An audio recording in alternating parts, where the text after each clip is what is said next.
ॐ भूर्भुवस्सुवः तत्सवितुर्वरेण्यं भर्गो देवस्य धीमहि धियो यो नः प्रचोदयात्। ओम परमात्मने नमः।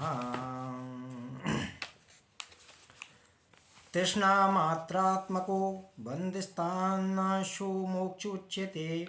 भवासंशक्तिमात्रेण प्राप्ति तुष्टिर्मुहुर्मुहुर्। तृष्णामात्रात्मक तृष्णा रूप बंधन है। तन्नाशः उसका नष्ट हो जाना है।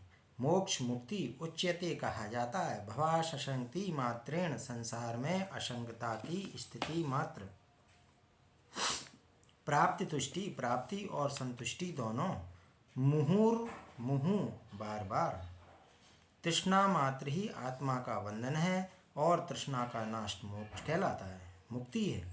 संसार में अनासक्ति मात्र से आत्मरूप की प्राप्ति होती है, संतुष्टि होती है। यह स्वरूप प्राप्ति तथा संतुष्टि एक बार नहीं अपितु निरंतर होती है। महर्षि अष्टावक्र कहते हैं कि है तृष्णा मात्र ही मनुष्य का सबसे बड़ा बंधन है, वरना संसार में तो और कोई बंधन है ही नहीं है। उसके लिए है संसार, रिश्ते नाते, सगे संबंधी, देह, अभिमान, धन, संपत्ति इत्यादि इसलिए बंधन का रूप ले लेते हैं क्योंकि वह इनसे कुछ प्राप्त करना चाहता है। इनसे वह इतना प्राप्त करना चाहता है कि उसके पास ज़्यादा से ज़्यादा बढ़ जाए। इन सब का मूलाधार तृष्णा इच्छा रूपी प्यास ही है। अगर तृष्णा प्यास की शांति हो जाए तो समझ लेना चाहिए कि मोक्ष मुक्ति प्राप्त हो गई। मोक्ष प्राप्त हेतु और कुछ भी करने की आवश्यकता नहीं पड़ती।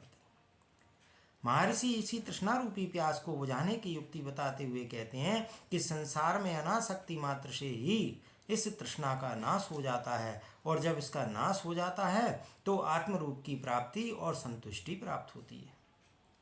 यह स्वरूप प्राप्ति तथा संतुष्टि एक बार नहीं बल्कि बारंबार होती है। संसार से तृष्णा का त्याग करने से ही अंदर की जो मूलवान वस्तु अर्थात आत्मा रूपी धन है उसका बोध हो जाता है।